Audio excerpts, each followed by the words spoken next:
त्याला किंमत कधी कळेल? जेव्हा तो बाजारात जाईल आणि 100 रुपये किलोने आंबे विकत घेईल खाईल, तेव्हा त्याला त्या झाडाची किंमत कळेल. तसं मानवी देहामध्ये आज आपण आहोत तोपर्यंत आपली किंमत नाही. जेव्हा आपल्याला आपल्या बापाच्या ठिकाणी चुलत्याला बाप म्हणावं लागेल ना, तेव्हा आपल्याला बापाची किंमत कळेल. तोपर्यंत नाही. सांगतो काय, हा देह आहे तोपर्यंत याच्यावर प्रेम आहे आणि देह संपला की तरी तसं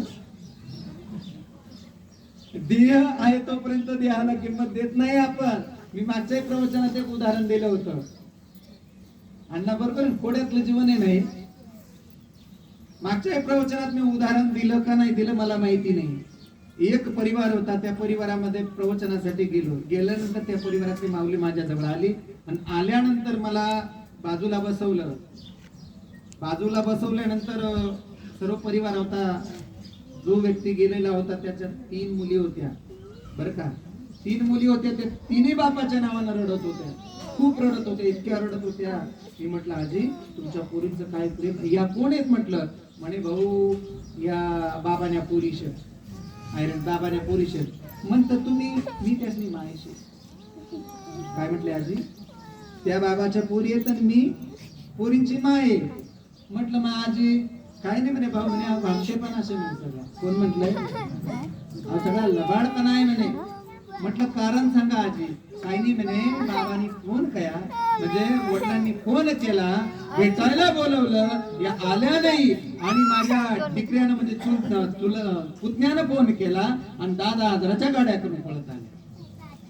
बरोबर आहे. जोपर्यंत म्हातारा फोनवर बोलत होता, म्हातारा म्हणतोय की मला भेटायला या, तोपर्यंत या आल्या आणि मेल्यानंतर आता त्या म्हाताऱ्याच्या मड्याला हलवून रडू राहिल्या. तुम्ही तर आता 10व्या दिवशी प्रवचनाला आले म्हणे, अंत्यविधीला आले असते तर कळाला असता म्हणे यांचा लबाडपणा.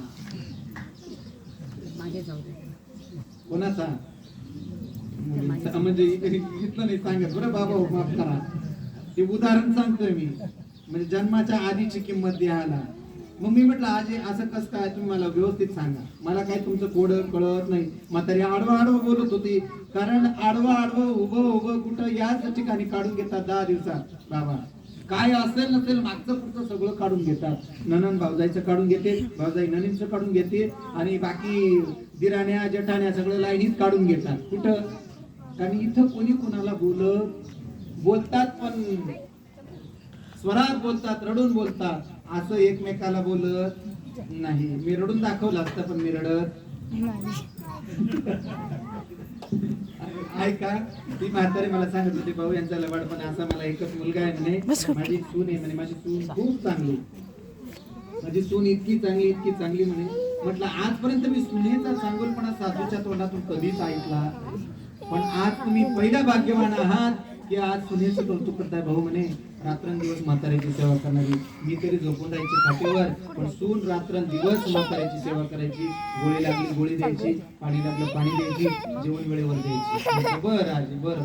आणि मग मुलींनी काय केलं, काय नाही म्हणे. मुलींचा लबाडपणा मी जेव्हाही फोन करून बोलवायची, यायच्या नाही म्हणे. पण कधी यायच्या माहिती का, जेव्हा गहू काढून पोत्यात घरी गहू आला की पोरी 2 दिवस मुक्काम आल्या. बरोबर. भुईमुगच्या शेंगा ठोकल्या, पोरींना माहित पडलं का त्या आल्या. येतंय तुमच्या लक्षात. दिवाळीला 2 दिवस आधीच्या यायच्या म्हणजे. कधी दिवाळीच्या 2 दिवस आधीच यायच्या. म्हटलं बरं. आता स्वतःची आई सांगू राहिली मी. बरं ऐकू राहिलो. म्हटलं मग तुम्हाला नेमकं सांगायचंय काही नाही भाऊ म्हणे. म्हातारा आहे ना म्हणे, म्हातारा पोराला बोलवल्यानंतर त्या ठिकाणी पोराला म्हणतोय भाऊ माझ्या पोरींना फोन कर, मला काय बरं वाटत नाही. पोरगा म्हणे बाबा तुमच्या पोरी ठीक आहे, पण तुम्ही एवढ्या रात्री कशाला बोलवतात. रात्रीचे 9:30 वाजले होते बाबा. एवढ्या रात्रीचे कशाला बोलवतात. बाबा म्हणे तुला काय करायचं, तू जन्माला मला घातलंय का मी तुला घातलंय. आता जरी आपण मरणासन्न अवस्थेत पोहोचलो तरी आपला ताठा कायदा लक्षात घ्या.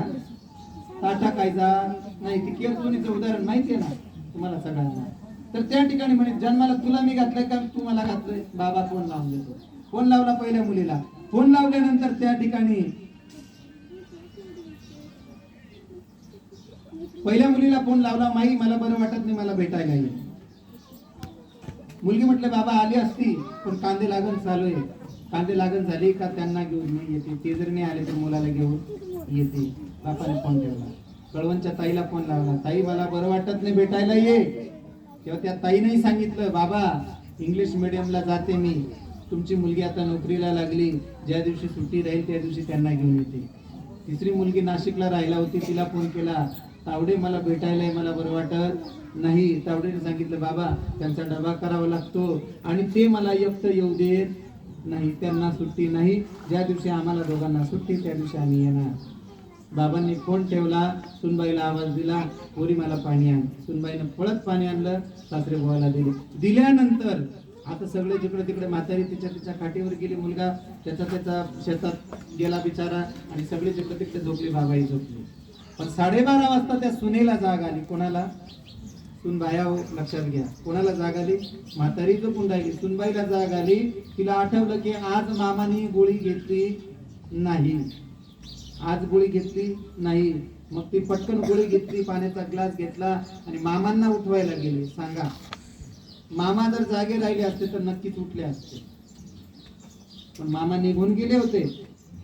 मामा गेले होते आणि गेल्यानंतर तिने जेव्हा मामांना हलवून बघितलं, चाचून पाहिलं की आपला सासरा गेला, तेव्हा ओरडून सगळ्यांना सांगितलं की मामा गेले. सुनेचं किती कर्तव्य मोठं आहे, लक्षात घ्या. आपण तरी 4 दिवस पाहुणे येतो, पण ती 24 तास आपल्या परिवाराची सेवा करते, आपल्या मायबापांची सेवा करते. पण सुनेला कोणी नाव ठेवायचं नाही, लक्षात घ्या. इतकी ती तिच्या कर्तव्यामध्ये पुरी असते. आजकाल लोक बस सुनेला नाव ठेवतात, बरोबर नाही? ही आली वाटोळ झालं, ही आली वाटोळ झालं. मग तुझं जर वाटोळ होत होतं तर ती आणायचीच नाही, त्याला तसंच ठेवायचं. भाषा लक्षात येते तुमच्या? तर त्या ठिकाणी असं सांगितल्यानंतर मग म्हटलं, मग नेमकं पुढे काय झालं? काहीच नाही झालं. बाबा गेल्यानंतर माझ्या पुतण्यांनी फोन केला. कुणाला? मुलींना.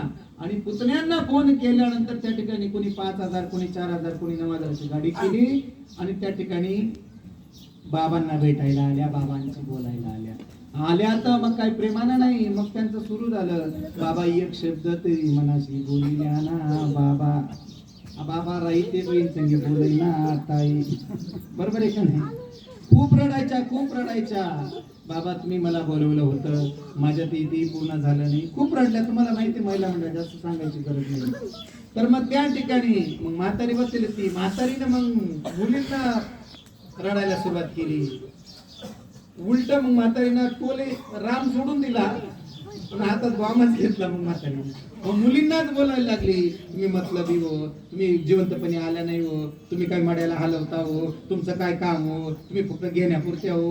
मग म्हातारीनं मुलींनाच रडायला सुरुवात केली. लक्षात घ्या, मला सांगायचं एकच आहे, माझा दृष्टांत संपलेला आहे.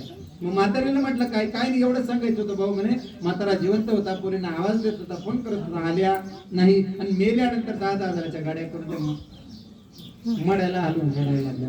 म्हटलं मग काय झालं आजी? मुली प्रत्येकच करा नाही म्हणे, आपल्याला नाही पटलं. म्हणजे जन हे सुखाचे दिल्या घेतल्याचे जीव, म्हणजे जिवंतपणी माणसाला किंमत, अंतकाळीच्या कोणी जिवंतपणी माणसाला किंमत आहे का? अजिबात नाही. गेल्यानंतर मात्र बाबा त्याचा पुतळा, त्याचा फोटो, ते जीवन, बरोबर आहे की नाही? काय असतं नसतं. मला हे सांगायचं होतं, मी याच गुरपट्या करतो की जिवंतपणी माणसाला किंमत आहे का? मेल्यानंतर किंमत आहे. कारण महाराष्ट्र या शब्दाचीच ओळख आहे. महाराष्ट्र हा शब्द त्याने तयार झाला. मेल्यानंतर ज्या राष्ट्रात माणसं मोठी होतात त्याला काय म्हणतात? जिवंतपणी महाराष्ट्रात कोणीच मोठा झाला नाही. जरी कोणी व्हायचा प्रयत्न केला तरी या समाजानं त्याला मोठं होऊ दिलं. स्वर्गीय सिंधुताई सपकाळ वाक्य उच्चारायच्या, या महाराष्ट्रामध्ये तीच माणसं मोठी होतात जी महाराष्ट्रामध्ये मरतात. काय? जी लोक